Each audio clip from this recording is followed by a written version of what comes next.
ಸೀತೆಯನ್ನ ತಾನು ಸ್ವಯಂವರ ಮಾಡಿಕೊಂಡ, ಸೀತೆಯನ್ನು ವಿವಾಹ ಮಾಡಿಕೊಂಡ ಭಗವಂತ. ಸೀತೆ ವಿವಾಹಕ್ಕೆ ದಶರಥ ರಾಜ ತಾನು ಎಲ್ಲ ಸಂಪತ್ತನ್ನು ತಗೊಂಡು ಬಂದಿದ್ದ.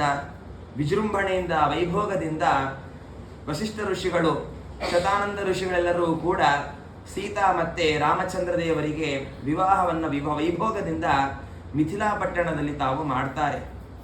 ಈ ವಿಧವಾಗಿ ವೈಭೋಗದಿಂದ ವಿವಾಹವನ್ನು ಮಾಡಿಕೊಂಡು ದಶರಥ ಮಹಾರಾಜ ತನ್ನ 3 ಮಂದಿ ಪತ್ನಿಯರಿಂದ ಕೂಡಿಕೊಂಡು ಬಿಟ್ಟು ಮತ್ತೆ ಅಯೋಧ್ಯ ನಗರಕ್ಕೆ ತಾವು ರಥದಲ್ಲಿ ಕೂಡಿಕೊಂಡು ತಾವು ಬರಬೇಕಾದ್ರೆ ಮಧ್ಯದಲ್ಲಿ ಯಾರು ಬರ್ತಾರೆ ಅಂದರೆ ಪರಶುರಾಮ ದೇವರ ಆಗಮನವಾಗತ್ತೆ. ಪರಶುರಾಮ ದೇವರು 1000 ಸೂರ್ಯರ ಕಾಂತಿಯನ್ನು ಹೊಂದಿರತಕ್ಕಂತಹ ದೊಡ್ಡ ಒಂದು ತೇಜಪುಂಜದಂತೆ ತಾವು ಕೊಡಲಿಯನ್ನು ಹಿಡ್ಕೊಂಡು ಕೈಯಲ್ಲಿ ಶಾರ್ಂಗ ಎನ್ನುವಂತಹ ಧನಸ್ಸನ್ನು ಹಿಡ್ಕೊಂಡು ತಾವು ಬರ್ತಾರೆ. ಶಾರ್ಂಗ ಧನಸ್ಸು ಧಾರಿಗಳಾಗಿ ಪರಶುರಾಮ ದೇವರು ರಾಮನ ಜೊತೆಗೆ ಯುದ್ಧ ಮಾಡಬೇಕು ಎನ್ನುವಂತಹ ಕಾರಣದಿಂದ ತಾವು ಬರ್ತಾರೆ. ಆಚಾರ್ಯ ಮಧ್ವರು ತಿಳಿಸಿಕೊಡುವ ಹಾಗೆ ರಾಮ ಬೇರೆ ಅಲ್ಲ, ಪರಶುರಾಮ ಬೇರೆ ಅಲ್ಲ, ಇಬ್ಬರೂ ಕೂಡ ಭಗವದ್ ರೂಪಗಳೇ. ಆದರೂ ಕೂಡ ಅಸುರ ಜನರ ಮೋಹಕ್ಕೋಸ್ಕರವಾಗಿ ಯುದ್ಧವನ್ನು ಮಾಡಿ ರಾಮ ಬೇರೆ ಪರಶುರಾಮ ಬೇರೆ ಎನ್ನುವಂತಹ ಮೋಹ ಉಂಟು ಮಾಡೋದಕ್ಕೋಸ್ಕರವಾಗಿಯೇ ಪರಶುರಾಮ ದೇವರು ಯುದ್ಧ ಮಾಡಿದ್ರು. ಒಂದು ಕಾರಣ. ಇನ್ನೊಂದು ಕಾರಣ ಕಾರಣಾಂತರತೋ ರಾಮ, ಇನ್ನೊಂದು ಕಾರಣಾಂತರವನ್ನು ತಿಳಿಸಿಕೊಡ್ತಾರೆ. ಏನು ಅಂತಂದ್ರೆ ಸ್ವೇಚ್ಛೆಯಾಂತ ಕೃತಮ್ಮಯ, ತನ್ನ ಹಿತಕ್ಕೋಸ್ಕರವೇ ಒಬ್ಬ ಅಸುರ ಆಲೋಚನೆ ಮಾಡ್ತಾನೆ. ಅವನು ಯಾರು ಅಂತಂದ್ರೆ ಅತುಲ ಎನ್ನುವಂತಹ ದೈತ್ಯ. ತನ್ನ ಹಿತ, ನಾನು ಇವತ್ತಿಗೂ ನಾಶವನ್ನು ಹೊಂದಬಾರದು, ನನ್ನ ಮರಣವೇ ಬರಬಾರದು, ಆದ್ದರಿಂದ ಭಗವಂತನನ್ನೇ ನಾನು ಹೊಂದಿಬಿಟ್ರೆ, ಭಗವಂತನ ಹೊಟ್ಟೆಯಲ್ಲೇ ನಾನು ಹೋಗಿ ಸೇರ್ಕೊಂಡು ಬಿಟ್ರೆ ಭಗವಂತನ ಹೊಟ್ಟೆಗೂ ನಾಶ ಇಲ್ಲ, ಭಗವಂತನಿಗೂ ನಾಶ ಇಲ್ಲ, ಹೇಗೋ ನನಗೂ ನಾಶ ಬರುವುದಿಲ್ಲ. ಹೊರಗಿದ್ರೆ ಯಾವುದೋ ಒಂದು ಮುಖಾಂತರ ನಾನು ಮರಣವನ್ನು ಹೊಂದ್ತೇನೆ, ಆದರೆ ಭಗವಂತನಲ್ಲೇ ನಾನು ಹೋಗಿ ಸೇರ್ಕೊಂಡು ಬಿಟ್ರೆ ಹೇಗೆ ಭಗವಂತನಿಗೆ ನಾಶ ಇಲ್ಲವೋ ಭಗವಂತನಲ್ಲಿ ಇರೋದ್ರಿಂದ ನನಗೂ ಕೂಡ ನಾಶ ಇಲ್ಲ ಅಂತ ತಿಳ್ಕೊಂಡು ಆ ಅತುಲ ಭಗವಂತನ ಪರಶುರಾಮ ದೇವರ ಹೊಟ್ಟೆಯಲ್ಲಿ ತಾನು ಹೋಗಿ ಸೇರ್ಕೊಂಡು ಬಿಟ್ಟಿರ್ತಾನೆ, ತಪಸ್ಸು ಮಾಡಿ ಸೇರ್ಕೊಳ್ತಾನೆ. ಅಂತಹ ಅತುಲ ಎನ್ನುವಂತಹ ದೈತ್ಯನ ಸಂಹಾರ ಆಗಬೇಕು. ರಾಮದೇವರು ಯಾವಾಗ ಬಾಣವನ್ನು ತೆಗೆದು ಪರಶುರಾಮ ದೇವರ ಮೇಲೆ ಪ್ರಯೋಗ ಮಾಡ್ತಾರೆ ಆಗ ಅವನಿಗೆ ಅಂಜಿಕೆ ಶುರುವಾಗತ್ತೆ. ಆ ಬಾಣ ನನಗೆ ಏನಾದರೂ ಪೆಟ್ಟು ಬಿತ್ತು ಅಂದರೆ ಇಲ್ಲೇ ನಾನು ಮರಣವನ್ನು ಹೊಂತೇನೆ, ಆದ್ದರಿಂದ ಪರಶುರಾಮ ದೇವರು ಶಾಶ್ವತರಲ್ಲ ಅನ್ನುವಂತಹ ಜ್ಞಾನವನ್ನು ತಾನು ತಂದುಕೊಂಡು ಆ ಹೊಟ್ಟೆಯಿಂದ ಹೊರಗೆ ಬರ್ತಾನೆ. ಆ ಬಾಣ ಪ್ರಯೋಗ ಭಗವಂತ ರಾಮ ಅಸುರನ ಮೇಲೆ ತಾನು ಪ್ರಯೋಗ ಮಾಡಿ ಆ ಅಸುರನನ್ನು ಸಂಹಾರ ಮಾಡಿದ. ಈ ವಿಧವಾಗಿ ಪರಶುರಾಮನಾಗಿ ರಾಮನಾಗಿ ಅವತಾರ ಮಾಡಿದರೂ ಕೂಡ ಬೇರೆ ಬೇರೆ ಅಲ್ಲ, ಪರಶುರಾಮನೂ ಒಂದೇ ರಾಮನೂ ಒಂದೇ. ಅಂತಹ ಅಸುರ ಜನರ ಮೋಹಕ್ಕೋಸ್ಕರವೇ ಭಗವಂತ ತಾನು ಯುದ್ಧವನ್ನು ಮಾಡಿದ. ಯುದ್ಧವನ್ನು ಮಾಡಿ ಆದ ನಂತರ ದಶರಥ ಮಹಾರಾಜ ಆ ರಾಮ, ಸೀತೆ, ಅದೇ ವಿಧವಾಗಿ ಲಕ್ಷ್ಮಣ, ಮಾಂಡವಿ, ಶ್ರುತಕೀರ್ತಿ, ಭರತ ಶತ್ರುಘ್ನರನ್ನು ಕರೆಕೊಂಡು ತನ್ನ ರಾಜ್ಯವಾಗಿರ್ತಕ್ಕಂತಹ ಅಯೋಧ್ಯ ನಗರಕ್ಕೆ ತಾನು ಬರ್ತಾನೆ. ಬಂದಾಗ ಸ್ವಚ್ಛಂದವಾಗಿರ್ತಕ್ಕಂತಹ ಅಯೋಧ್ಯ ನಗರದಲ್ಲಿ ರಾಮ ಮತ್ತು ಸೀತೆಯರಿಬ್ಬರೂ ಕೂಡ ಆನಂದವಾಗಿ ವಿಹಾರವನ್ನು ಮಾಡ್ತಾ ಜೀವನವನ್ನು ಮಾಡ್ತಾ ಇದ್ರು. ಅದು ಹೇಗಿತ್ತು ಅಂತಂದರೆ ನಾರಾಯಣ ಪಂಡಿತರು ಗ್ರಂಥದಲ್ಲಿ ತಾವು ತಿಳಿಸಿಕೊಡ್ತಾರೆ.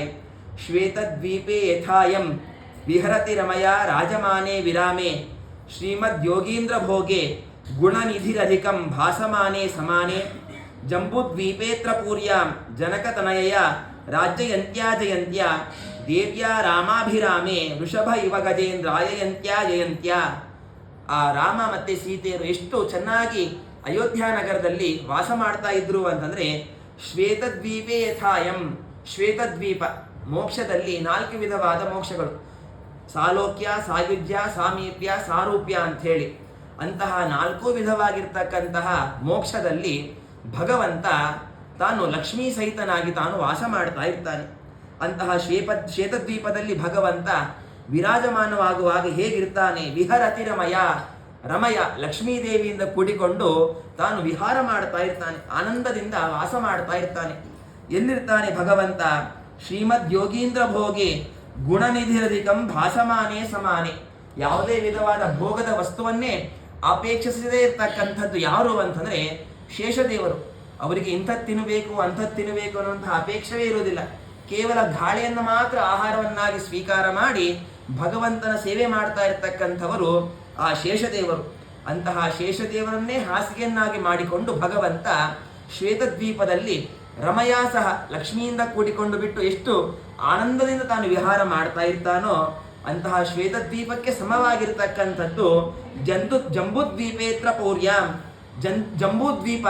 ಆ ಜಂಬೂದ್ವೀಪದಲ್ಲಿರ್ತಕ್ಕಂತಹ ಅಯೋಧ್ಯ ನಗರವೂ ಕೂಡ ಶ್ವೇತದ್ವೀಪಕ್ಕೆ ಸಮಾನವಾಗಿರ್ತಕ್ಕಂಥದ್ದಾಗಿದೆ. ಅಷ್ಟು ಸಸ್ಯಶ್ಯಾಮಲವಾಗಿ ಅಷ್ಟೊಂದು ಸಮೃದ್ಧಿಯಿಂದ ಕೂಡಿರ್ತಕ್ಕಂತಹ ಯಾವ ಅಯೋಧ್ಯ ನಗರ ಏನಿದೆ, ಆ ಅಯೋಧ್ಯ ನಗರದಲ್ಲಿ ಎಲ್ಲ ಜನರು ನೋಡ್ತಾ ನೋಡ್ತಾ ಇರುವಾಗಲೇ ಅನೇಕ ಪ್ರಜೆಗಳಿಗೆ ಅನುಗ್ರಹ ಮಾಡೋದಕ್ಕೋಸ್ಕರವಾಗಿ ದೇವ್ಯ ರಾಮಾಭಿರಾಮೆ ವೃಷಭ ಇವ ಗಜೇಂದ್ರಾಯ ಯಂತ್ಯ ಜಯಂತ್ಯ. ಜಯಂತಿ ಅಂಥೇಳಿ ಲಕ್ಷ್ಮೀ ದೇವಿ ಅವತಾರ. ಯಾರನ್ನು ವಿವಾಹ ಮಾಡಿಕೊಂಡ್ಲು ಅಂತಂದ್ರೆ ವೃಷಭನಾಮಕನಾದ ಭಗವಂತನನ್ನ ಮದುವೆ ಮಾಡಿಕೊಂಡು ಬಿಟ್ಟು ಆ ಜಯಂತಿ ಮತ್ತೆ ವೃಷಭನಾಮಕನ ಪರಮಾತ್ಮ ಎಷ್ಟು ಆನಂದದಿಂದ ಭೂಲೋಕದಲ್ಲಿ ವಾಸ ಮಾಡಿದ್ರೋ ಆ ವೃಷಭನೇ ಇವತ್ತಿನ ದಿವಸ ರಾಮ. ಅಂತಹ ರಾಮ ಶ್ವೇತದ್ವೀಪದಲ್ಲಿ ಮುಕ್ತಿಯಲ್ಲಿ ಹೇಗೆ ಆನಂದದಿಂದ ವಿಹಾರ ಮಾಡಿದ್ನೋ ಅದೇ ವಿಧವಾಗಿ ಈ ಶ್ವೇತದ್ವೀಪವಾಗಿರ್ತಕ್ಕಂತಹ ಈ ಅಯೋಧ್ಯ ನಗರದಲ್ಲಿಯೂ ಕೂಡ ಆನಂದದಿಂದ ವಿಹಾರ ಮಾಡ್ತಾ ಬಂದ ಆ ದಶರಥ ಮಗನಾಗಿರ್ತಕ್ಕಂತಹ ರಾಮ. ಈ ವಿಧವಾಗಿ ರಾಮ ಕಲ್ಯಾಣವನ್ನ ಮಾಡಿಕೊಂಡು ಸುಮಾರು ವರ್ಷಗಳ ಕಾಲ ಆ ಅಯೋಧ್ಯ ನಗರದಲ್ಲಿ ತಾನು ವಾಸ ಮಾಡ್ತಾ ಬಂದ ಅಂಥೇಳಿ ನಾರಾಯಣ ಪಂಡಿತರು ಸಂಗ್ರಹ ರಾಮಾಯಣ ಎನ್ನುವಂತಹ ಗ್ರಂಥದ ಬಾಲ್ಯಕಾಂಡವನ್ನ ಈ ವಿಧವಾಗಿ ತಾವು ಮುಗಿಸ್ತಾರೆ. ಅನಂತರ ಬಾಲ್ಯಕಾಂಡ ಆದ ನಂತರ ಮುಂದೆ ಬರುವಂಥದ್ದು ಅಯೋಧ್ಯಾಕಾಂಡ. ಅಯೋಧ್ಯಾಕಾಂಡದಲ್ಲಿ ಸುಮಾರು ವಿಷಯಗಳನ್ನು ಸಂಗ್ರಹ ಮಾಡಿಕೊಡ್ತಾರೆ ನಾರಾಯಣ ಪಂಡಿತರು. ಏನಾಗತ್ತೆ? ಮಾತಾಮಹಸ್ಯೌಕಸಿ ಕೇಕಯಸ್ಯ ಶತ್ರುಘ್ನಯುಕ್ತೆ ಭರತೆ ಚಿರಾಯ ವಿದ್ಯಾಗಣಾಭ್ಯಾಸಿನಿ ತಸ್ಯ ವಾರ್ತಾ ಶ್ರುತ್ವಾ ನರೇಂದ್ರ ಅಧಿಕಮಾನನಂದ. ಈ ವಿಧವಾಗಿ ಸೀತಾರಾಮರು ಅಯೋಧ್ಯ ನಗರದಲ್ಲಿ ವಾಸ ಮಾಡ್ತಾ ಇದ್ದಾರೆ. ಅದೇ ವಿಧವಾಗಿ ಲಕ್ಷ್ಮಣ ತಾನು ಅಣ್ಣನ ಸೇವೆಯನ್ನ ಮಾಡ್ತಾ ತಂದೆ ತಾಯಂದನ್ನ ತಾನು ನೋಡ್ಕೊಳ್ತಾ ಅಯೋಧ್ಯ ನಗರದಲ್ಲಿ ತಾನು ವಾಸ ಮಾಡ್ತಾ ಬಂದ. ಆದರೆ ಕೈಕೇಯ ದೇಶದಲ್ಲಿ ಕೇಕಯ್ಯ ಮಗನಾಗಿರ್ತಕ್ಕಂತಹ ಭರತ, ಸುಮಿತ್ರನ ಮಗನಾಗಿರ್ತಕ್ಕಂತಹ ಶತ್ರುಘ್ನ, ಇವರಿಬ್ಬರು ಕೂಡ ಏನ್ ಮಾಡ್ತಾರೆ ಅಂತಂದ್ರೆ ಮಾತಾಮಹ ಸ್ಯೌಕಸಿ ಕೇಕಯಸ್ಯ, ಆ ಕೈಕೇಯ ತಂದೆ ಕೇಕಯ ಅಂತ, ಆ ಕೇಕಯ ದೇಶವನ್ನ ರಾಜ್ಯವನ್ನ ಪರಿಪಾಲನೆ ಮಾಡುವಂತಹ ಆ ಕೈಕೇಯ ತಂದೆ ದೊಡ್ಡ ಜ್ಞಾನಿಯಾಗಿರ್ತಾನೆ. ಎಷ್ಟು ದೊಡ್ಡ ಜ್ಞಾನಿ ಅಂತಂದ್ರೆ ಉಪನಿಷತ್ತನ್ನ ಕಂಡುಕೊಂಡಿರ್ತಕ್ಕಂತಹ ಮಹಾ ಜ್ಞಾನಿಗಳವರು. ಅಂತಹ ಜ್ಞಾನಿ ಹತ್ರ ನನ್ನ ಮಕ್ಕಳನ್ನ ಬಿಡಬೇಕು ಅಂತ ಹೇಳಿ ಕೈಕೇಯಿ ತನ್ನ ಮಗನಾಗಿರ್ತಕ್ಕಂತಹ ಭರತನನ್ನ ಶತ್ರುಘ್ನನನ್ನು ಕೂಡ ಕೊಟ್ಟು ಕಳಿಸ್ತಾಳೆ. ವಿದ್ಯಾಗಣಾಭ್ಯಾಸನಿ ತಸ್ಯ ವಾರ್ತಾ ಶ್ರುತ್ವಾ ನರೇಂದ್ರ ಅಧಿಕಮಾನನಂದ. ವಿದ್ಯೆಗೋಸ್ಕರವೇ ಅಲ್ಲಿ ವಾಸ ಮಾಡ್ತಾ ಸುಮಾರು ವರ್ಷಗಳು ಕಳೀತಾವೆ. ಅಂತಹ ಭರತ ಶತ್ರುಘ್ನರ ಒಂದು ಯೋಗಕ್ಷೇಮವನ್ನ ರಾಮ ಲಕ್ಷ್ಮಣನನ್ನ ಇಲ್ಲಿ ಅಯೋಧ್ಯ ನಗರದಲ್ಲಿ ನೋಡ್ತಾ ನೋಡ್ತಾ ರಾಜ ದಶರಥ ಮಹಾರಾಜ ಅಧಿಕಮಾನನಂದ ಭಾರಿ ಸಂತೋಷವನ್ನ ಪಡ್ತಾ ಇದ್ದ. ಅಲ್ಲಿ ನನ್ನ ಇಬ್ಬರು ಮಕ್ಕಳು ಚೆನ್ನಾಗಿ ವಿದ್ಯಾಭ್ಯಾಸ ಕಲಿತಾ ಇದ್ದಾರೆ, ಇಲ್ಲಿ ಇಬ್ಬರು ಮಕ್ಕಳು ರಾಜ್ಯವನ್ನ ಚೆನ್ನಾಗಿ ನನ್ನನ್ನ ನನಗೆ ಸಹಾಯ ಮಾಡ್ತಾ ರಾಜ್ಯವನ್ನ ಚೆನ್ನಾಗಿ ನೋಡ್ಕೊಂಡು ಹೋಗ್ತಾ ಇದ್ದಾರೆ. ಈ ವಿಧವಾಗಿ ದಶರಥ ಮಹಾರಾಜ ಭಾರಿ ಆನಂದ ಪಡ್ತಾನಂತೆ. ಆನಂದವನ್ನ ಪಟ್ಟು ಸಂಕೀರ್ತಿತೈ ರಾಮಗುಣೈ ಸಕೀರ್ಣೈ ಜನೈ ಸಭಾವರ್ತ್ಮ ಗೃಹಾಪಣೇಶು ಪೂರ್ಣಂ ವಿಶಾಲಂ ವಿರರಾಜರಾಜ್ಞಃ ಹೃನ್ಮಂಡಲಂ ವಿಷ್ಟಪಮಂಡಲಂಚ. ಒಂದು ದಿವಸ ದಶರಥ ಮಹಾರಾಜನಿಗೆ ಅನಿಸತ್ತೆ, ಯಾಕೆಂದ್ರೆ ಇಷ್ಟು ಪ್ರಾಯವಾಗತ್ತೆ, ರಾಮ ವಿವಾಹ ಮಾಡಿಕೊಂಡು ರಾಮ ಸೀತೆಯಿಂದ ಕೂಡಿಕೊಂಡು ಇಷ್ಟೆಲ್ಲಾ ದಿನಗಳು ಕಳೀತಾ ಬರುವಾಗ ಆ ವಾಲ್ಮೀಕಿ ರಾಮಾಯಣದಲ್ಲಿ ವಾಲ್ಮೀಕಿ ಋಷಿಗಳು ತಿಳಿಸಿಕೊಡ್ತಾರೆ, ದಶರಥ ಮಹಾರಾಜನಿಗಾಗ ವಯಸ್ಸು ಎಷ್ಟಿತ್ತು ಅಂತಂದ್ರೆ 95,000 ವರ್ಷದ ಮುದುಕ ಅಂತೆ. ಅಷ್ಟು ದೊಡ್ಡ ಪ್ರಾಯವಾಗಿತ್ತು ದಶರಥ ಮಹಾರಾಜನಿಗೆ. 95,000 ವರ್ಷದ ಮುದುಕ ಇನ್ನೂ ರಾಜ್ಯವನ್ನು ಪರಿಪಾಲನೆ ಮಾಡ್ತಾ ಇದ್ದ. ಯಾಕೆ ಅಂದ್ರೆ ಆಗಿನ ಕಾಲದಲ್ಲಿ ಆಯುಷ್ಯ ಎನ್ನುವಂಥದ್ದು ನಾವು ಉಣ್ಣುವಂತಹ ಆಹಾರದಲ್ಲಿ ಇರ್ತಿರ್ಲಿಲ್ಲ. ಆಯುಷ್ಯ ಎನ್ನುವಂಥದ್ದು ಕೃತಯುಗದಲ್ಲಿ ಹೇಗಿರ್ತಿತ್ತು ಅಂದ್ರೆ ನಮ್ಮ ಎಲುಬಿನಲ್ಲಿ ಆಯುಷ್ಯ ಇರ್ತಿತ್ತಂತೆ. ಮನುಷ್ಯನ ಎಲುಬು ಎಷ್ಟುವರೆಗೂ ಇರ್ತದೋ ಅಷ್ಟುವರೆಗೂ ಮನುಷ್ಯ ಜೀವಂತವಾಗಿರ್ತಾ ಇದ್ದ, ಅವನ ಪ್ರಾಣ ಎನ್ನುವಂಥದ್ದು ಹೋಗ್ತಾ ಇರೋದಿಲ್ಲ. ಈ ವಿಧವಾಗಿ ಕಾಲಕ್ರಮೇಣ ಎಲುಬಿನಲ್ಲಿ ಆಯುಷ್ಯ ಇಟ್ಟ, ಅದೇ ವಿಧವಾಗಿ ಚರ್ಮಾದಿಗಳಲ್ಲಿ ಆಯುಷ್ಯವನ್ನು ಇಡ್ತಾ ಬಂದ. ಕಾಲಕ್ಕೆ ಬರ್ತಾ ಕಲಿಯುಗದಲ್ಲಿ ಆಗಬೇಕಾದ್ರೆ ಭಗವಂತ ಆಯುಷ್ಯವನ್ನ ಆಹಾರದಲ್ಲಿ ಇಟ್ಟಿದ್ದಾನೆ. ಆ ಆಹಾರ ಕಲ್ಮಶವಾಯಿತು ಅಂದ್ರೆ ಆಹಾರದಿಂದ ಬೇಗನೆ ಮನುಷ್ಯ ದೇಹವನ್ನು ಪರಿತ್ಯಾಗ ಮಾಡುವಂತಹ ದೌರ್ಭಾಗ್ಯವನ್ನು ನಾವು ಹೊಂದುತ್ತೇವೆ. ಆದ್ದರಿಂದ ತ್ರೇತಾಯುಗದಲ್ಲಿರ್ತಕ್ಕಂತಹ ದಶರಥ ಮಹಾರಾಜನಿಗೆ 95,000 ವರ್ಷವಾಗಿತ್ತಂತೆ. ಅಂತಹ ಆ ದಶರಥ ಮಹಾರಾಜ ಆ ರಾಜ್ಯವನ್ನ ಪರಿಪಾಲನೆ ಮಾಡುವಾಗ ಸಂಕೀರ್ತಿತೈ ರಾಮಗುಣೈ ಅಗಣ್ಯೈ ಅನೇಕ ಜನರು ರಾಮನ ಬಗ್ಗೆ ಮಾತನಾಡ್ಕೊಳ್ತಾ ಇರ್ತಕ್ಕಂತಹ ವಾರ್ತೆ ದಶರಥ ಮಹಾರಾಜನಿಗೆ ಕೇಳ್ತಾ ಬಂತಂತೆ. ಎಲ್ಲೆಲ್ಲಿ ಮಾತನಾಡ್ಕೊಳ್ತಾ ಇದ್ರು ರಾಮನ ಬಗ್ಗೆ, ಮನೆಗಳಲ್ಲಿ ಮಾತ್ರನಾ ಅಂತಂದ್ರೆ ಸಭಾವರ್ತಮ ಗೃಹಾಪಣೇಶು, ದೊಡ್ಡ ದೊಡ್ಡ ಸಭೆಗಳಲ್ಲಿ ರಾಮನ ಗುಣಗಾನವನ್ನ ಮಾಡ್ತಾ ಇದ್ರಂತೆ. ಸಭಾ ವರ್ತಮ ಅಂತಂದ್ರೆ ದಾರಿಯಲ್ಲಿ ಹೋಗ್ತಾ ಬರ್ತಾ ಜನರೆಲ್ಲರೂ ಕೂಡ ರಾಮನ ಬಗ್ಗೆನೇ ಹೇಳ್ತಾ ಹೋಗ್ತಾ ಇದ್ರಂತೆ. ರಾಮನ ಬಗ್ಗೆನೇ ಕೇಳ್ತಾ ಬರ್ತಾ ಇದ್ರಂತೆ. ದೊಡ್ಡ ದೊಡ್ಡ ಸಭೆಯಲ್ಲಿ ರಾಮನ ಗುಣಗಾನಗಳು, ದಾರಿಯಲ್ಲಿ ನಡೀತಾ ಇರ್ತಕ್ಕಂತಹ ಜನರು ರಾಮನ ಬಗ್ಗೆ, ಗೃಹ ಅಂತಂದ್ರೆ ಮನೆಯಲ್ಲಿ ವಾಸ ಮಾಡುವಂತಹ ಪ್ರಜೆಗಳು ಕೂಡ ರಾಮನ ಬಗ್ಗೆನೇ ಗುಣಗಾನವನ್ನ ಮಾಡ್ತಾ ಇದ್ರಂತೆ. ಅದೇ ವಿಧವಾಗಿ ಆಪಣೇಶು, ಆಪಣ ಅಂತಂದ್ರೆ ಅಂಗಡಿಯಲ್ಲಿ ಮಾರಾಟ ಮಾಡುವಂಥವರು ಕೂಡ ರಾಮನ ಬಗ್ಗೆನೇ ಗುಣಗಾನವನ್ನ ಮಾಡ್ತಾ ತಾವು ಜೀವನವನ್ನ ಮಾಡ್ತಾ ಇದ್ರು. ಪೂರ್ಣಂ ವಿಶಾಲಂ ವಿರರಾಜರಾಜ್ಞಃ ಹೃನ್ಮಂಡಲಂ ವಿಷ್ಟಪ ಮಂಡಲಂಚ. ಈ ವಿಧವಾಗಿ ಭಗವಂತ ರಾಮನಾಗಿ ಅವತಾರ ಮಾಡಿ ಎಲ್ಲಾ ವಿಧವಾಗಿರ್ತಕ್ಕಂತಹ ಪ್ರಜೆಗಳ ಮನಸ್ಸನ್ನು ತಾನು ಸೆಳೆದು ಬಿಟ್ಟು, ಹೇಗೆ ಕೃಷ್ಣ ಗೋಪಿಕಾಸ್ತ್ರೀಯರ ಮನಸ್ಸನ್ನು ಹೇಗೆ ಸೆಳೆದಿದ್ನೋ ಹಾಗೆ ಇಡೀ ಪುರಜನರ ಮನಸ್ಸನ್ನು ಸೆಳೆದು ಬಿಟ್ಟು ರಾಮ ಭಗವಂತ ಎಲ್ಲಾ ಹೃದಯವನ್ನು ಕೂಡ ಭಗವಂತ ತುಂಬಿಕೊಂಡಿದ್ದ. ಈ ವಿಧವಾಗಿ ಯಾವ ಪ್ರಜೆಗಳು ಕೂಡ ರಾಮನನ್ನ ಹೊರತುಪಡಿಸಿ ಬೇರೆಯವ್ರ ಬಗ್ಗೆ ಮಾತನಾಡಿದ್ದು ಇಲ್ವೇ ಇಲ್ಲ, ಬೇರೆ ರಾಜನ ಬಗ್ಗೆ ಹೊಗಳಿದ್ದಿಲ್ವೇ ಇಲ್ಲ. ಇಡೀ ಅಯೋಧ್ಯ ನಗರ ರಾಮನ ಬಗ್ಗೆನೇ ಗುಣಗಾನವನ್ನ ಮಾಡ್ತಾ ಇತ್ತಂತೆ. ಆ ಎಲ್ಲಾ ವಿಷಯವೂ ಕೂಡ ಯಾರಿಗೆ ಗೊತ್ತಾಯಿತು? ರಾಜ್ಯವನ್ನ ಪರಿಪಾಲನೆ ಮಾಡುವಂತಹ ದಶರಥ ಮಹಾರಾಜನಿಗೆ ಗೊತ್ತಾಯ್ತಂತೆ. ಗೊತ್ತಾದ ನಂತರ ದಶರಥ ಮಹಾರಾಜ ನಿಶ್ಚಯ ಮಾಡಿದ, ರಾಮನಿಗೆ ಯುವರಾಜ್ಯಾಭಿಷೇಕವನ್ನ ಮಾಡಬೇಕು, ರಾಮನಿಗೆ ಪಟ್ಟಾಭಿಷೇಕ ಮಾಡಬೇಕು ಅಂತ ತೀರ್ಮಾನ ಮಾಡಿದ. ಯಾಕೆ ಅಂದ್ರೆ ಇಷ್ಟೆಲ್ಲಾ ಜನರ ಮನಸ್ಸನ್ನ ಆಕರ್ಷಿಸತಕ್ಕಂತಹ ರಾಮನನ್ನ ಹೊರತುಪಡಿಸಿ ಬೇರೆಯವರನ್ನ ಪಟ್ಟಾಭಿಷೇಕ ಮಾಡಿದ್ರೆ ಖಂಡಿತವಾಗಿಯೂ ಈ ರಾಜ್ಯ ಸುರಕ್ಷಿತವಾಗಿರ್ಲಿಕ್ಕೆ ಸಾಧ್ಯ ಇಲ್ಲ ಅಂತ ತಿಳ್ಕೊಂಡು ರಾಮನಿಗೆ ಪಟ್ಟಾಭಿಷೇಕ ಮಾಡಲಿಕ್ಕೆ ದಶರಥ ಮಹಾರಾಜ ತಾನು ಸಿದ್ಧನಾದ.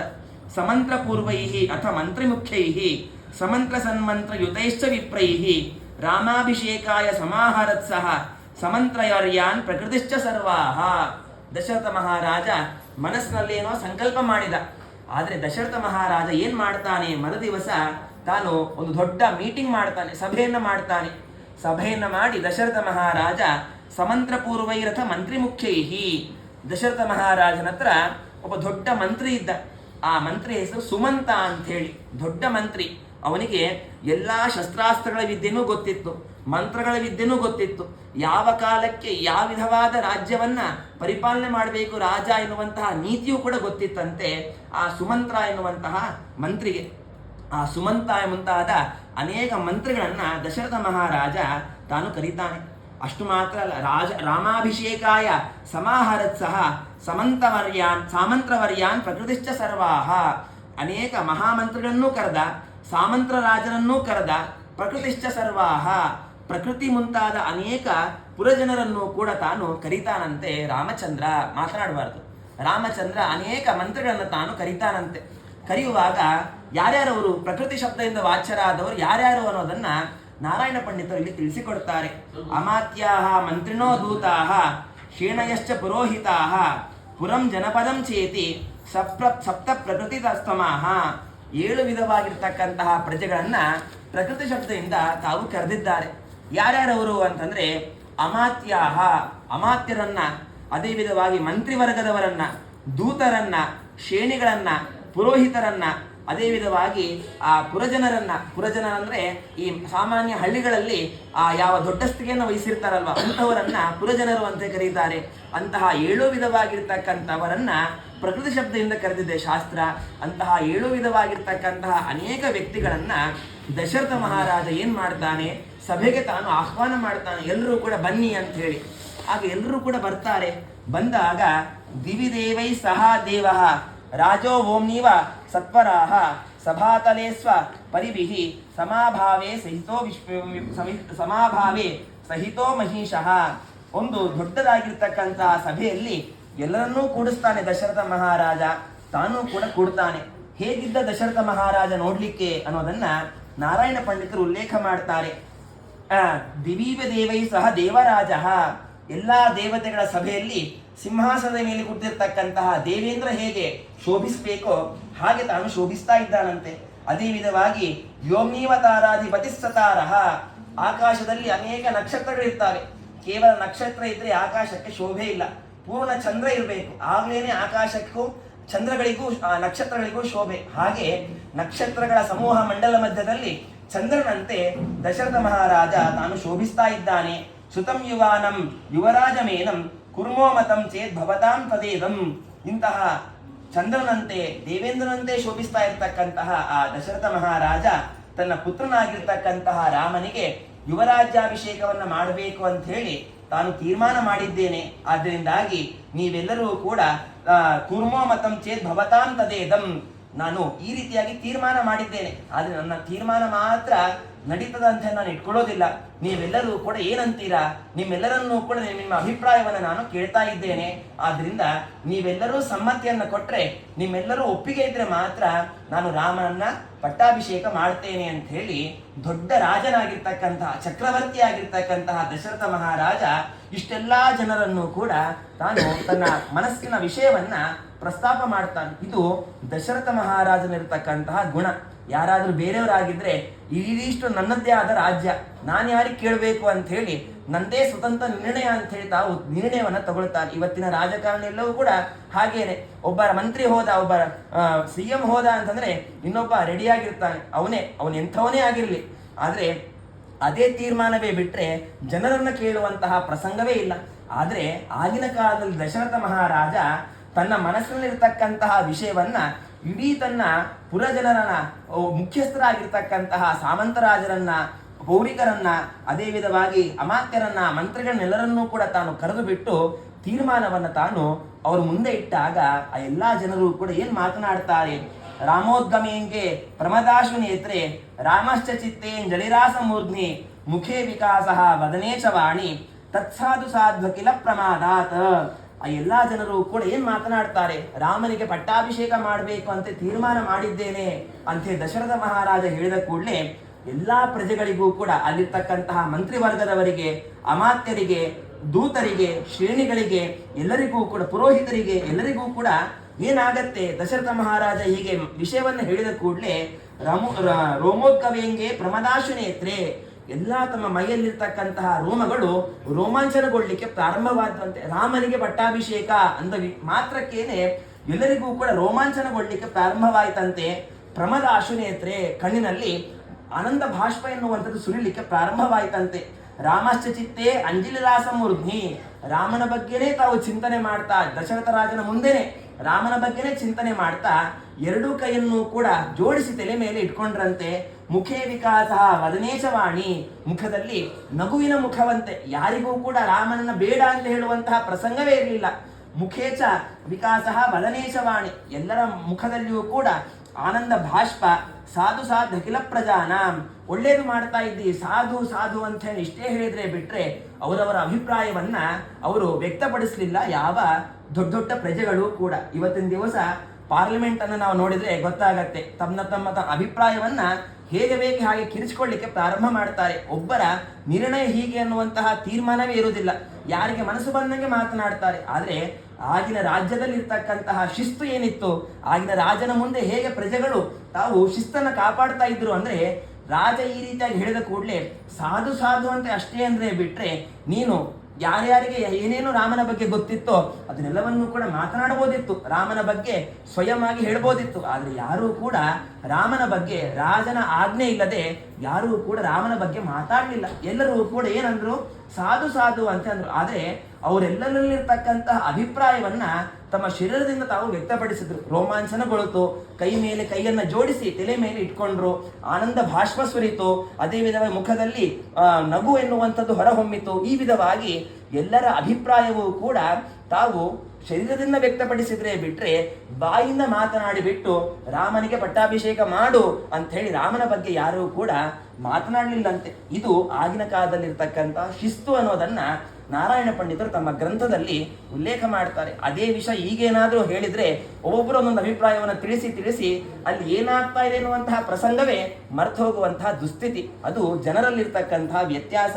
ಇಂತಹ ಸಭೆಯಲ್ಲಿ ದಶರಥ ಮಹಾರಾಜ ತಾನು ಕೂತಾಗ ಪೌರೇ ಜನೇ ಜಾನಕ ಪದೇ ತದಸ್ಮಿನ್ ಸಹಾಂತಪಾಲೈಹಿ ಅಧಿಕಂ ವಿವಿಕ್ಷೋ ಸಪದ್ಯಭಿಪ್ರಾಯ ವಿಧಸಭಾಯ ವಧ್ವಾ ಸಮುದ್ಧ ಮಥ ಗಾಮವೋಚನ್.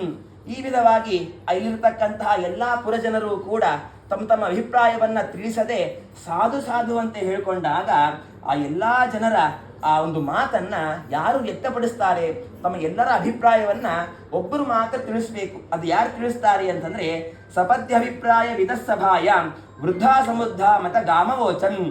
ಆ ಸಭೆಯಲ್ಲಿ ವೃದ್ಧರು ಅಂತ ಅನಿಸ್ಕೊಂಡಿರ್ತಕ್ಕಂಥವ್ರು, ವೃದ್ಧ ಅಂತಂದ್ರೆ ವಯಸ್ಸಿನಿಂದ ಮುದುಕ ಆಗುವಂಥದ್ದಲ್ಲ, ಜ್ಞಾನದಿಂದ ಮುದುಕ ಅಂದ್ರೆ ಭಾರಿ ಜ್ಞಾನ ಪಕ್ವವಾಗಿರ್ತಕ್ಕಂತಹ ವಯಸ್ಸು ಯಾರ್ದಿತ್ತು ಅಂದ್ರೆ ವಸಿಷ್ಠ ಋಷಿಗಳ ವಯಸ್ಸಿತ್ತು. ಅಂದ್ರೆ ಅಷ್ಟು ಭಗವಂತನ ಬಗ್ಗೆ ತಿಳ್ಕೊಂಡಿರ್ತಕ್ಕಂತಹ ವಸಿಷ್ಠ ಋಷಿಗಳು ದಶರಥ ರಾಜನ ಮುಂದೆ ಆ ಎಲ್ಲರ ಅಭಿಪ್ರಾಯವನ್ನ ತಾವು ಎದ್ದು ದಶರಥ ರಾಜನ ಮುಂದೆ ತಾವು ಮುಂದೆ ಇಡ್ತಾರೆ. ರಾಮನ ಮಹಿಮೆಯನ್ನ, ಎಲ್ಲರ ಮನಸ್ಸಿನಲ್ಲಿರ್ತಕ್ಕಂತಹ ಮಹಿಮೆಯನ್ನ ತಾವು ಒಬ್ಬರೇ ತಾವು ನಿಂತು ಮಾತನಾಡಲಿಕ್ಕೆ ಪ್ರಾರಂಭ ಮಾಡ್ತಾರೆ. ದಶರಥ ಮಹಾರಾಜ ಎಲ್ಲರ ಅಭಿಪ್ರಾಯವನ್ನು ನಾನು ಅನುವಾದ ಮಾಡ್ತೇನೆ ಅಂತ ಹೇಳಿ ವಸಿಷ್ಠ ಋಷಿಗಳು ಎದ್ದು ತಾವು ಹೇಳ್ತಾರೆ. ಮಹಾಜನೋಯಂ ಮನಸಾಚ ವಾಚ ಕರೋತಿ ರಾಮಸ ಸದಾಭಿಷೇಕಂ ಮಹಾಜನಾನಾಂ ಅಧಿನಾಥರಾಜನ್ ಮಹಾಭಿಷೇಕಂ ಕುರು ಕರ್ಮಣೇವಾ. ದಶರಥ ಮಹಾರಾಜ, ಒಳ್ಳೆ ತೀರ್ಮಾನ ಮಾಡಿದ್ಯಾ, ಇವತ್ತಿನವರೆಗೂ ಕೂಡ ನಿನ್ನ ತೀರ್ಮಾನವೆಲ್ಲವೂ ಕೂಡ ಒಳ್ಳೆಯದೇ. ಆದರೆ ಆ ಎಲ್ಲ ತೀರ್ಮಾನಗಳಿಗಿಂತಲೂ ಕೂಡ ಇನ್ನೂ ಉನ್ನತವಾದದ್ದು, ಭಾರಿ ಅದ್ಭುತವಾದ ಆಶ್ಚರ್ಯಕರವಾದ ತೀರ್ಮಾನ ಯಾವುದು ಅಂದ್ರೆ ರಾಮನಿಗೆ ಪಟ್ಟಾಭಿಷೇಕ ಮಾಡ್ತೆ ಅಂತ ತೀರ್ಮಾನ ಮಾಡಿದ್ಯಾ, ಇದು ಉನ್ನತವಾದದ್ದು, ಭಾರಿ ಅದ್ಭುತವಾಗಿರ್ತಕ್ಕಂತಹ ತೀರ್ಮಾನ. ಯಾಕೆ ಅಂತಂದ್ರೆ ಮಹಾಜನೋಯಂ ಮನಸಾಚ ವಾಚ, ಎಲ್ಲಾ ಜನರು ಕೂಡ ಪ್ರತಿನಿತ್ಯವೂ ಕೂಡ ಭಗವಂತನ ರಾಮನ ಬಗ್ಗೆ ಗುಣಗಾನವನ್ನ ಮಾಡ್ತಾ ಇರ್ತಾರೆ. ಯಾರು ಕೂಡ ರಾಮನ ಬಗ್ಗೆ ಮಾತನಾಡಿಲ್ಲ ಅಂತ ಇಲ್ವೇ ಇಲ್ಲ. ಪ್ರತಿನಿತ್ಯವೂ ಕೂಡ ಎಲ್ಲರೂ ರಾಮನ ಬಗ್ಗೆ ಮಾತನಾಡೋರೆ. ಅಂತಹ ರಾಮನ ಬಗ್ಗೆ ಮಾತನಾಡಿ ತಮ್ಮ ಮಾತೆನ್ನುವಂತಹ ನೀರಿನಿಂದ ಪ್ರತಿನಿತ್ಯವೂ ರಾಮನಿಗೆ ಪಟ್ಟಾಭಿಷೇಕ ಮಾಡ್ತಾನೆ ಇದ್ದಾರೆ. ರಾಮನಿಗೆ ಪಟ್ಟಾಭಿಷೇಕ ಮಾಡದೇ ಇರ್ತಕ್ಕಂತಹ ದಿನವೇ ಇಲ್ಲ. ಆದರೂ ಕೂಡ ಮಹಾಜನಾನಾಂ ಅಧಿನಾಥ ರಾಜನ್ ಮಹಾಭಿಷೇಕಂ ಕುರುಕರ್ಮಣೇವ, ಎಲ್ಲರೂ ಪ್ರತಿನಿತ್ಯ ಅಭಿಷೇಕ ಮಾಡ್ತಾರೆ. ಆದರೆ ಎಲ್ಲಾ ಜನರನ್ನು ನೋಡ್ತಾ ಇರಬೇಕಾದ್ರೆ ಪಟ್ಟಾಭಿಷೇಕ ಮಾತ್ರ ನಿನ್ನ ಕೈಯಿಂದ ಮಾಡಿ ಆ ಯುವರಾಜನಿಗೆ ಪಟ್ಟಾಭಿಷೇಕವನ್ನ ಮಾಡಿಕೊಡು. ಆದ್ರಿಂದ ಎಲ್ಲರೂ ನೀನು ಮಾಡೋದಕ್ಕಿಂತ ಮುಂಚೆನೆ ಅವನನ್ನು ಪಟ್ಟಾಭಿಷೇಕ ಮಾಡಿಯಾಗಿದೆ. ಆದರೂ ಕೂಡ ಶಾಸ್ತ್ರೋಕ್ತ ರೀತಿಯ ಏನು ಕರ್ಮಗಳಾಗಬೇಕು ಅದನ್ನ ಮಾಡಿ ರಾಮನಿಗೆ ಪಟ್ಟಾಭಿಷೇಕ ಮಾಡು ಅನ್ನೋದು ಎಲ್ಲರ ಅಭಿಪ್ರಾಯ ಎನ್ನುವುದನ್ನ ವಸಿಷ್ಠ ಋಷಿಗಳು ತಾವು ಎದ್ದು ನಿಂತು ತಾವು ಹೇಳ್ತಾರೆ. ನೈಸರ್ಗಿಕೈರೇವ ಗುಣೈರಗಣ್ಯೈ ಪ್ರಜಾಪತೇತೆ ತನಯ ಪ್ರಜಾನಾಂ ಮನಾಂಶು ಕರ್ವಾಣಿ ಸತ್ವಭಾಜ ಮಯಸ್ಯಾಯಸ್ಕಂತ ಇವಸ್ವಗೋಭಿಹಿ. ವಸಿಷ್ಠ ಋಷಿಗಳು ಹೇಳ್ತಾರೆ ಏನು ಅಂದ್ರೆ ಮಯಸ್ಯಸ್ಕಾಂತ ಇವಸ್ವಗೋಭಿಹಿ. ಎಷ್ಟು ರಾಮ ತನ್ನ ರಾಜ್ಯವನ್ನ ಪರಿಪಾಲನೆ ಮಾಡುವಾಗ ಜೀವನದಲ್ಲಿ ಎಷ್ಟೆಲ್ಲ ತಾನು ಪ್ರಜೆಗಳನ್ನ ಆಕರ್ಷಿಸಿಕೊಂಡಿದ್ದಾನೆ ಅಂತಂದ್ರೆ ಮಯಸ್ಕಾಂತ ಇವಸ್ವಗೋಭಿಹಿ, ತನ್ನ ಮಾತೆನ್ನುವಂತಹ ಅಮೃತದಿಂದ ಎಲ್ಲರ ಮನಸ್ಸನ್ನು ತಾನು ಸೆಳೆದಿದ್ದಾನೆ. ಹೇಗೆ ಒಂದು ಕಬ್ಬಿಣವನ್ನ ಅಯಸ್ಕ ಅಂತ ತನ್ನಲ್ಲಿರ್ತಕ್ಕಂತಹ ಆಕರ್ಷಣ ಗುಣದಿಂದ ಅದು ಹೇಗೆ ತನ್ನ ಹತ್ರ ತಾನು ಸೆಳೆದುಕೊಳ್ಳುತ್ತೋ ಹಾಗೆ ರಾಮಚಂದ್ರ ತನ್ನಲ್ಲಿರ್ತಕ್ಕಂತಹ ಅನೇಕ ಸತ್ವಾದಿ ಗುಣಗಳಿಂದ ಎಲ್ಲರ ಮನಸ್ಸನ್ನು ಕೂಡ ನಾನು ಆಕರ್ಷಿಸಿಕೊಂಡು ಬಿಟ್ಟಾಗಿದೆ. ಆದ್ರಿಂದ ದಶರಥ ಮಹಾರಾಜ ಆಲೋಚನೆ ಮಾಡಬೇಡ, ಎಲ್ಲರ ಮನಸ್ಸು ಕೂಡ ರಾಮನಲ್ಲೇ ಮುಳುಗಿದೆ ಇವತ್ತು. ಆದ್ರಿಂದ ನೀನು ರಾಮನಿಗೆ ಪಟ್ಟಾಭಿಷೇಕ ಮಾಡು, ಎಲ್ಲರ ಅಭಿಪ್ರಾಯವನ್ನು ನಾನು ಹೇಳ್ತಾ ಇದ್ದೇನೆ ಅಂತ ಹೇಳಿ ಯಾರು ಹೇಳ್ತಾ ಇದ್ದಾರೆ? ವಸಿಷ್ಠ ಋಷಿಗಳು ದಶರಥ ಮಹಾರಾಜನ ಮುಂದೆ ಸಭೆಯಲ್ಲಿ ಎಲ್ಲರೂ ಉಪಸ್ಥಿತರಿದ್ದಾಗ ತಾವೊಬ್ಬರೇ ಎದ್ದು ಮಾತನಾಡ್ತಾ ಇದ್ದಾರೆ. ನಾರಾಯಣಾತ್ಮ ಕಿಲ ನಂದನಸ್ತೆ ಪರಾಯಣಾತ್ಮ ಕಿಲನಾತ್ಮನಾಂಚ ಅಮುಷ್ಯ ಗೋವ ಗಣಯದ್ ಗಣೋಘಾನ್ ಅಂಘ್ರಾಂಸಿ ಭೂಮಿ ಅಗಣಯತ್ ಕವಿಶ್ಚ. ವಸಿಷ್ಠ ಋಷಿಗಳು ಹೇಳ್ತಾರೆ, ದಶರಥ ಮಹಾರಾಜ, ನೀನು ಕೇವಲ ನಿನ್ನ ಮಗನನ್ನ ಮಗ ಎನ್ನುವಂತಹ ಭಾವನೆಯಿಂದ ನೋಡ್ತಾ ಇದ್ದೀಯ. ಆದ್ರೆ ಕವಿಗಳು, ದೊಡ್ಡ ದೊಡ್ಡ ಜ್ಞಾನಿಗಳು ರಾಮನ ಬಗ್ಗೆ ಏನು ತಿಳ್ಕೊಳ್ತಾರೆ ಅದನ್ನು ನಾನು ನಿನ್ನ ಮುಂದೆ ವರ್ಣನೆ ಮಾಡ್ತೇನೆ. ಏನು ತತ್ವಜ್ಞಾನಿಗಳಾಗಿರ್ತಕ್ಕಂತಹ ವೇದಾಂತಿಗಳು ಏನು ಹೇಳ್ತಾರೆ ಅಂದ್ರೆ ನಾರಾಯಣಾತ್ಮ ಕಿಲನಂದನಸ್ತೆ, ಸಾಕ್ಷಾತ್ ಭಗವಂತ ವಾಸುದೇವನೇ ಈ ರಾಮನಾಗಿ ಇವತ್ತಿನ ದಿವಸ ಅವತಾರ ಮಾಡಿದ್ದಾನೆ. ಆದ್ದರಿಂದ ಆ ನಾರಾಯಣ ಬೇರೆ ಅಲ್ಲ, ಈ ರಾಮ ಬೇರೆ ಅಲ್ಲ. ಅವನಲ್ಲಿ ಎಷ್ಟು ಗುಣಗಳಿವೆನೋ, ಎಷ್ಟು ಶಕ್ತಿ ಇದೆನೋ ಆ ಎಲ್ಲ ಪರಿಪೂರ್ಣವಾಗಿರ್ತಕ್ಕಂತಹ ಗುಣಗಳು ನಿನ್ನ ಮಗನಾಗಿರ್ತಕ್ಕಂತಹ ರಾಮನಲ್ಲಿ ಇದೆ. ಆದ್ದರಿಂದ ರಾಮ ಸಾಕ್ಷಾತ್ ಭಗವಂತ, ಪರಾಯಣಾತ್ಮ ಕಿಲನಂದನಾತ್ಮ ಅಂತಹ ಭಗವಂತ ಇಂತಹ ಅಯೋಧ್ಯೆಯಲ್ಲಿರ್ತಕ್ಕಂತಹ ಪ್ರಜೆಗಳನ್ನ ಉದ್ಧಾರ ಮಾಡೋದಕ್ಕೋಸ್ಕರವೇ ತಾನು ಬಂದಿದ್ದಾನೆ. ಆದ್ದರಿಂದಾಗಿ ಅಂತಹ ಭಗವಂತನಾಗಿರ್ತಕ್ಕಂತಹ ರಾಮ ತಾನು ಇಡೀ ಈ ಭೂಮಂಡಲವನ್ನು ಸಸ್ಯಶ್ಯಾಮಲವನ್ನಾಗಿ ಮಾಡಿ ದುರ್ಜನರನ್ನ ವಧೆ ಮಾಡೇ ತಾನು ಅವತಾರ ಕಾರ್ಯವನ್ನು ಮುಗಿಸ್ಲಿಕ್ಕಿದ್ದಾನೆ. ಆದ್ದರಿಂದ ಮೊಟ್ಟ ಮೊದಲು ನೀನು ಆ ಕಾರ್ಯವನ್ನ ಮಾಡಿ ರಾಮನಿಗೆ ಒಂದು ಅದ್ಭುತವಾಗಿರ್ತಕ್ಕಂತಹ ರಾಜ್ಯದ ಜವಾಬ್ದಾರಿಯನ್ನ ಕಲ್ಪಿಸಿಕೊಡು ಅಂತ ಹೇಳಿ ವಸಿಷ್ಠ ಋಷಿಗಳು ದಶರಥ ರಾಜನ ಮುಂದೆ ತಾವು ತಮ್ಮಲ್ಲಿರ್ತಕ್ಕಂತಹ ಅಭಿಪ್ರಾಯವನ್ನ ಈ ವಿಧವಾಗಿ ಸಾಕಷ್ಟು ಬಗೆಯಾಗಿ ತಾವು ತಿಳಿಸಿಕೊಡ್ತಾರೆ. ಅನಂತರ ರಾಮನಲ್ಲಿ ಎಂತೆಂತಹ ಕ್ವಾಲಿಟಿ ಇದೆ. ಒಬ್ಬ ರಾಜನಾಗಬೇಕು ಅಂದ್ರೆ ಸುಮ್ಮನೆ ಒಂದು ಶಕ್ತಿ ಇದ್ರೆ ಸಾಕಾಗುದಿಲ್ಲ. ಓಟು ಬಂದು ಕೂಡಲೇ ರಾಜನಾಗ್ಲಿಕ್ಕೆ ಸಾಧ್ಯ ಇಲ್ಲ. ರಾಜನಲ್ಲಿ ಏನೇನು ಕ್ವಾಲಿಟಿ ಬೇಕು, ರಾಜನಲ್ಲಿ ಏನಂತಹ ಗುಣಗಳಿದ್ರೆ ಆ ಸೀಟಿನಲ್ಲಿ ತಾನು ಕೂಡ್ಲಿಕ್ಕೆ ಅರ್ಹನಾಗ್ತಾನೆ. ರಾಮನಲ್ಲಿ ಅವೆಲ್ಲವೂ ಇವೆನಾ ಅನ್ನೋದನ್ನ ವಸಿಷ್ಠ ಋಷಿಗಳು ದಶರಥ ರಾಜನ ಮುಂದೆ ತಾವು ತಿಳಿಸಿಕೊಡ್ತಾರೆ. ಅಂತಹ ಗುಣಗಳು ರಾಮನಲ್ಲಿ ಏನೇನೆಲ್ಲ ಇವೆ ಅನ್ನೋದನ್ನ ನಾಳೆ ಚಿಂತನೆ ಮಾಡೋಣ ಅಂತ ಹೇಳ್ತಾ ಇವತ್ತಿನ 4 ಮಾತುಗಳನ್ನ ಗುರುಗಳ ಅಂತರ್ಯಾಮಿ ವೇದವ್ಯಾಸ ಪರಮಾತ್ಮನ ಪಾದಾರವಿಂದಗಳಲ್ಲಿ ಸಮರ್ಪಣೆ ಮಾಡ್ತಾ ಹರೇ ನಮಃ. ಶ್ರೀಕೃಷ್ಣ ಅರ್ಪಣಮಸ್ತು. ಗಣಪತಿ ವಿಘ್ನವನ್ನು ನಿವಾರಣೆ ಮಾಡಿ.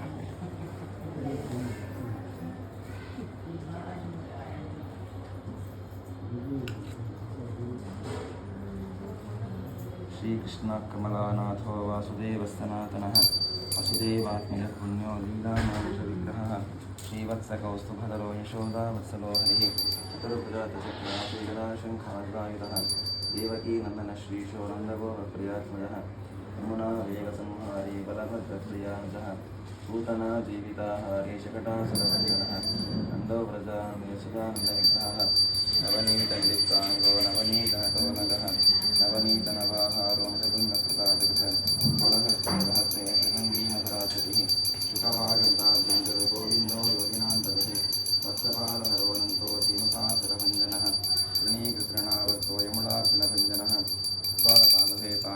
ಶ್ಯಾಮಲಾಕೃತಿಃ ಗೋಪಗೋಪೀಶ್ವರೋ ಯೋಗಿ ಕೋಟಿಸೂರಸಮಪ್ರಭಾ ವಿಲಾಪತಿ ಪರಂಜ